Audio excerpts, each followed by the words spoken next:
आज की short analysis में हम डिस्कस करेंगे बेयर क्रॉपसाइंस स्टॉक के ऊपर। दोस्तों ये स्टॉक अगर आप देखो तो जुलाई 2024 से करेक्शन के अंदर चल रहा है। मोटा मोटी देखो तो दोस्तों इसने पूरे 3 महीने करेक्शन में बिता दिए और करेक्शन में भी दोस्तों इसने दोनों तरह का करेक्शन दिया, प्राइस वाइज टाइम वाइज दोनों। पहले स्टॉक ने प्राइस वाइज करेक्शन दिया जहां पर ये स्टॉक काफ़ी हद तक डाउनसाइड करेक्ट हुआ। उसके बाद स्टॉक ने टाइम वाइज करेक्शन दिया जहां पर ये स्टॉक ने एक साइडवे कंसोलिडेशन किया, एक बेस बना और अल्टीमेटली उसको ब्रेकआउट किया है। और फिलहाल ये स्टॉक को देखो तो दोस्तों यहाँ पर मल्टीपल पॉजिटिव फैक्टर्स एक साथ ब्रेकआउट हुए हैं, जिसके तहत ये स्टॉक करंट लेवल से अपसाइड में 10% रनअप के लिए रेडी है। लेकिन दोस्तों इसमें कोई भी हमारी बाई सेल होल्ड रिकमेंडेशन नहीं है, ये प्योरली एजुकेशन पर्पस से मैं अपना पॉइंट ऑफ व्यू आप लोगों के सामने शेयर कर रहा हूँ। कोई भी पोजीशन लेने से पहले अपने फाइनेंशियल एडवाइज़र को ज़रूर कंसर्न कर लेना। फ्रेंड्स आप लोग देख सकते हो कि ये वो टॉप था जहाँ से करेक्शन स्टार्ट हुआ था। दोस्तों ये वो टॉप था जहाँ से करेक्शन स्टार्ट हुआ था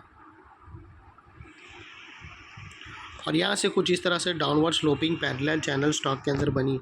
और जब तक स्टॉक ये डाउनवर्ड स्लोपिंग पैरेलल चैनल में था, स्टॉक ने यहाँ पर प्राइस वाइज करेक्शन दिया और यहाँ पर back to back lower lows भी हीट हुए। फ्रेंड्स अगर आप देखो तो फर्स्ट लोअर लोज यहाँ पर हीट हुआ, सेकंड लोअर लोज यहाँ हीट हुआ और थर्ड लोअर लोज यहाँ हीट हुआ।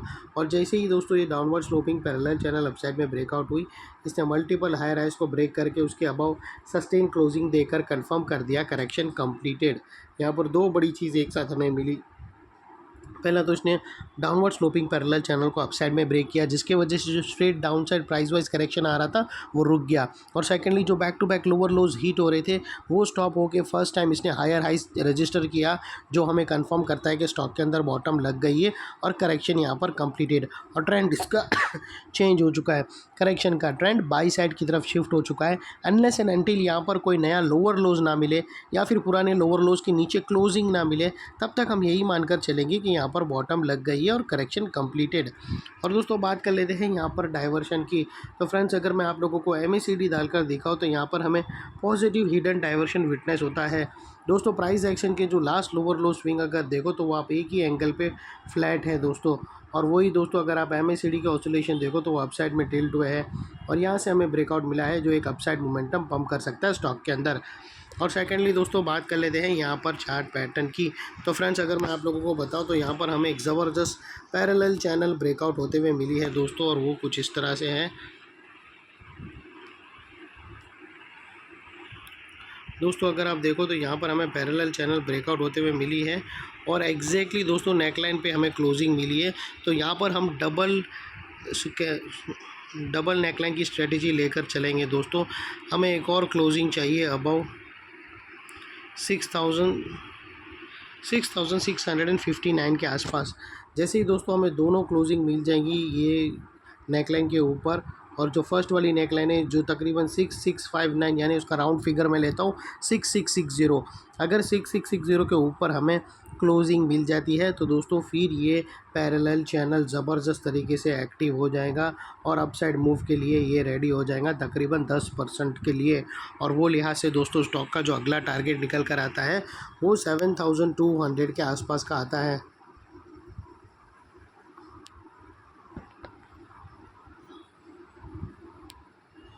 7,200 के आसपास का टारगेट है और वो दोस्तों तकरीबन 10% होता है नेकलाइन से।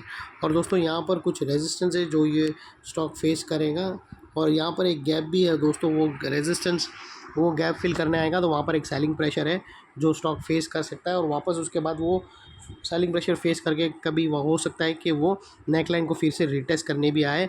और दोस्तों फिलहाल अभी यहाँ पर मैं स्टॉप लॉस आप लोगों को कंफर्म नहीं बता सकता हूँ क्योंकि अभी भी ब्रेकआउट कैंडल का कंफर्मेशन हमें पेंडिंग है।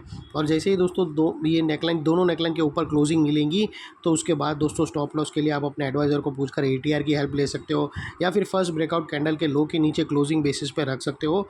और दोस्तों आप लोगों को इतना मेक श्योर करना है कि आपका risk to reward ratio at least 1:2 या मिनिमम 1:1.5 रहना चाहिए।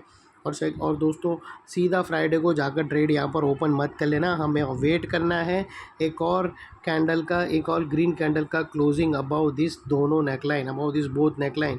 और सेकेंडली फ्रेंड्स नेकलाइन के पास का ये एरिया बहुत ही इंपॉर्टेंट एरिया बनकर खड़ा है क्योंकि अगर आप देखो तो यहाँ पर मल्टीपल पॉजिटिव फैक्टर्स एक साथ ब्रेकआउट होते हुए मिले दोस्तों। यही एरिया पे downward sloping parallel channel upside में ब्रेकआउट होते हुए मिली, यही एरिया पे दोस्तों हमें लोअर लोज हाई राइज में शिफ्ट होते हुए मिले, यहाँ पर ही दोस्तों हमें पॉजिटिव हिडन डाइवर्शन MACD के थ्रू मिला और यहाँ पर ही दोस्तों एक बहुत बड़ी पैरेलल चैनल ब्रेकआउट होते हुए मिली, लेकिन एक और नेकलाइन की ब्रेकआउट होना बाकी है। और जैसे ही वो मिल जाएगी तो फिर ये एरिया जो अभी तक एक रेजिस्टेंस था वो अल्टीमेटली स्ट्रॉन्ग सपोर्ट बनकर खड़ा रहेगा।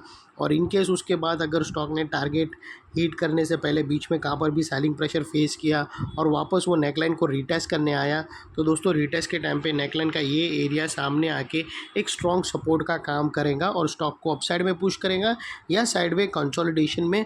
और इतने बड़े स्ट्रॉन्ग सपोर्ट के नीचे तुम्हारा स्टॉप लॉस रहना चाहिए जो आसानी से हिट ना हो। और बाय एनी चांस अगर क्लोजिंग बेसिस पे हिट हो जाता है तो friends no if no but सीधा स्टॉप लॉस देकर ट्रेड को वाइंड अप कर देना चाहिए। ये थी हमारी एनालिसिस। अच्छी लगी तो प्लीज़ चैनल को लाइक शेयर सब्सक्राइब ज़रूर करना। Thank you.